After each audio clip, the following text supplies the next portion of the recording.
Alright, so I had gotten a Zelda game at my local game store. It's DX version Link's Awakening, and the battery just so happened to be dead, so I figured I'd, try to solder it. So I ordered me some tools off of Amazon, which I'm going to get to here in a minute and let you know what I ordered to fix this. So sit back and enjoy. We're going to try to fix this cartridge. There will be a description of the products that you need to complete this project in the YouTube description. Check it out for more information. Alright, we're going to start with our Amazon bit and driver kit. As you see here, I have the cartridge facing up. We're going to flip that over and you'll notice this security screw right here.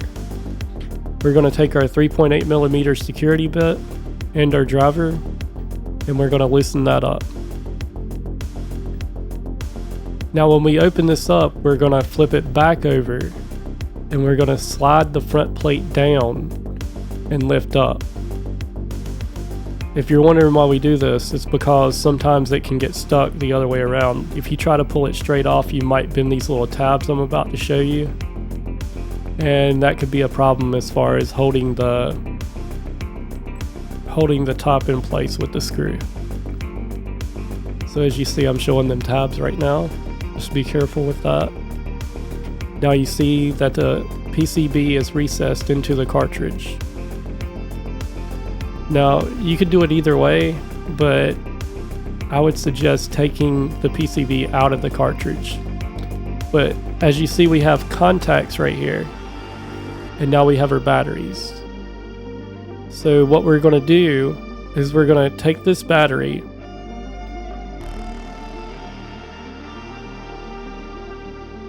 and if you'll just give me a minute. Alright, so here's the part where we're going to take our soldering iron, as you can see up in the top right hand corner. I run mine about 802 with the system that I have, but you could use any system you'd like. As long as it works out for you. We're going to touch the contacts right here where you see these little bubbles of solder. We're just going to smear it back and forth without making too big of a mess. And we're going to pry up at the same time. We're going to try to release the old battery from the PCB. Now this might take a minute. As you see, I'm having a little trouble here. So we're going to go ahead and heat it up a little bit more, being careful as to not heat it up too much to where we burn the board up. Let that go just a little bit longer. Alright, here I am going to pry up on this side again. I'm pretty sure that is the negative side. Make sure when you're putting these batteries back that you make sure which side is positive and negative. There have been people that have done this before and completely destroyed their boards. You see, the battery that I have is a little bit bigger than the 1616 that's already in there. That's perfectly fine. That's why I got my nail clippers in case I had to clip down the contacts on the side of the battery. Alright, so now that we got that out and removed, that is the 1616 battery. You can see we got a little solder left near where the battery is.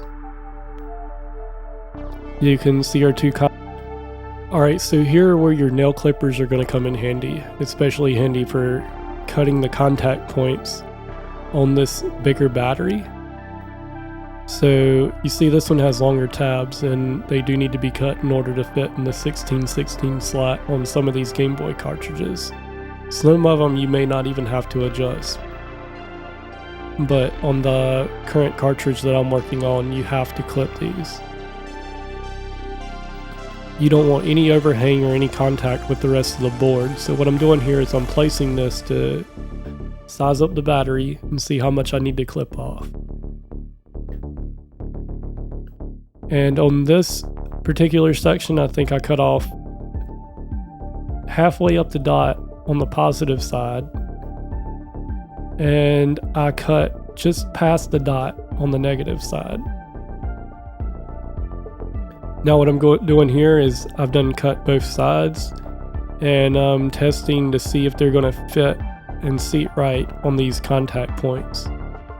Because as you see here, I hardly have to add any solder whatsoever, because the pre-existing solder can be reheated, and you can just take your tweezers and move the battery side to side until it fits firm, and the cool air will dry it up and allow it to stay seated.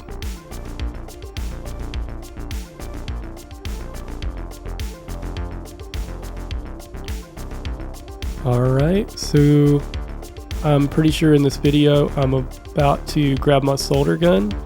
I'm running it at 802 degrees. I have never soldered in my life, and we're gonna wing this.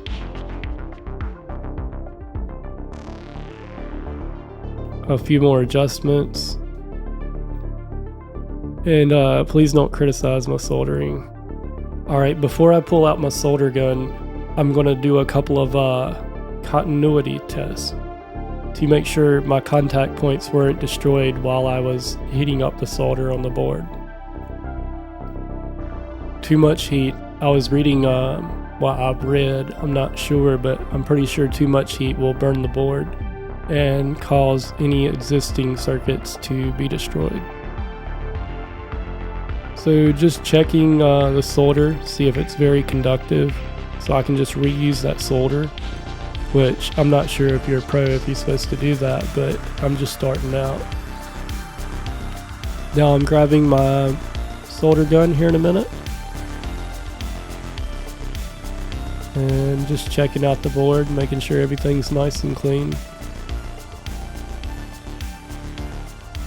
Alright, and here we go. I'm gonna seat the battery down on the PCB, making sure my soldering wire is ready while I'm waiting for my gun to heat up. I'm gonna take my tweezers so I can hold the battery. I figured out this was a very bad way to hold the battery, so I'm just gonna let it sit down on there, and I'm pretty sure I apply a little pressure to it right here. And take this contact, pick it up, heat up the existing solder, slide it around, try to get it up under that tab up under the solder while it's still liquefied. And I should just about have that side done. I know it didn't take me too long. And at one point I noticed that I may need more solder, since this is not going to hold it as well as I thought it would have. Alright, so once I get this one seated and have a little tack on it, a little bit of solder on it, I'm going to go back over here and grab my soldering wire. I have no idea what the difference in lead-free and leaded solder wire is, like as far as what the characteristics are and the heating point and melting point and all that stuff. So I just got some lead-free wire here, even though I hear leaded wire is better. Alright, so I'm just fooling around with this because it is very hard to use the pre-existing solder without having to give the battery too much heat around it. I didn't want to keep my soldering gun too close to the battery, so it's better to just take your wire, heat it up, and let it drip onto the point where you're trying to solder. Alright, so here we go. Making a few drops right here. The smoke kind of scared me. I didn't know if something was going to blow up or not, but I hear that's normal. I think I might have hit some plastic or something on the side of the battery. Alright, get a few dots right there. Few dots. Alright, there goes one big old glob. Pretty sure it's not supposed to be done like that, but I'm gonna roll with it. At this moment, I'm praying to God that everything works and I have not destroyed my game. Now we go to the other side of the battery. and I'm going to drip a few drops on the other side. And I'm done with that part. Here we go, just a few more dots here first, I reckon. Plenty of solder, plenty of solder. I got wire for days, so we should be alright.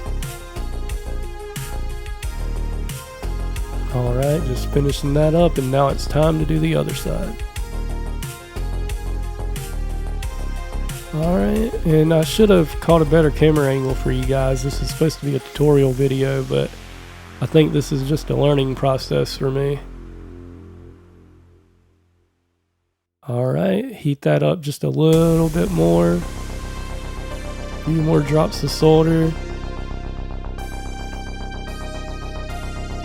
Okay, and we're about done.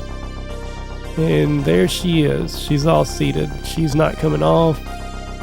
And I think we're about ready for our next part of the video.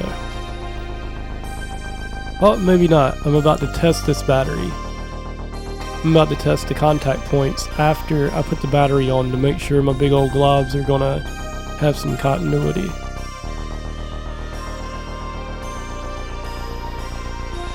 Okay, so here we go. And that turned out good. I didn't get any sound, but I got 3 volts. So I was reading 3 volts from side to side. Alright. Now that that's finished,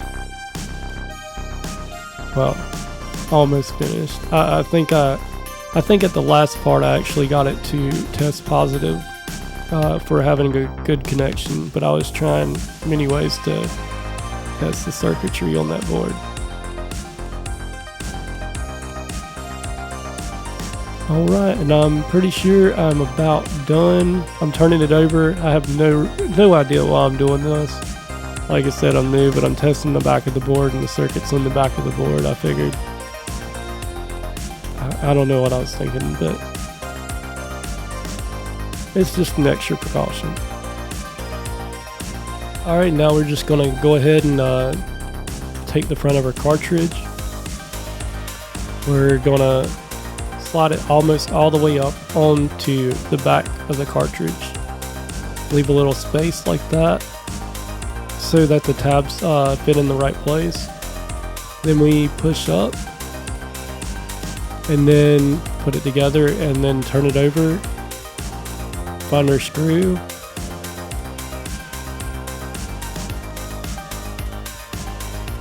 Grab our bit and driver and go ahead and tighten that up. Now once everything's secure, in my next clip you will see me showing that this had worked and it was successful, and now we have a Game Boy game that will save games again.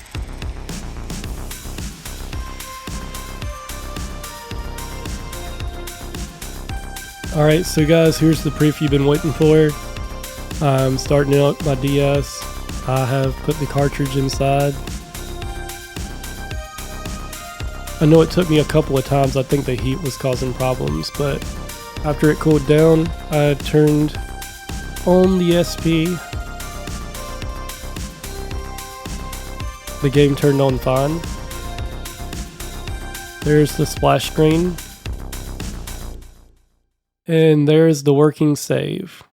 Thank you guys for watching. Please stay tuned for more videos.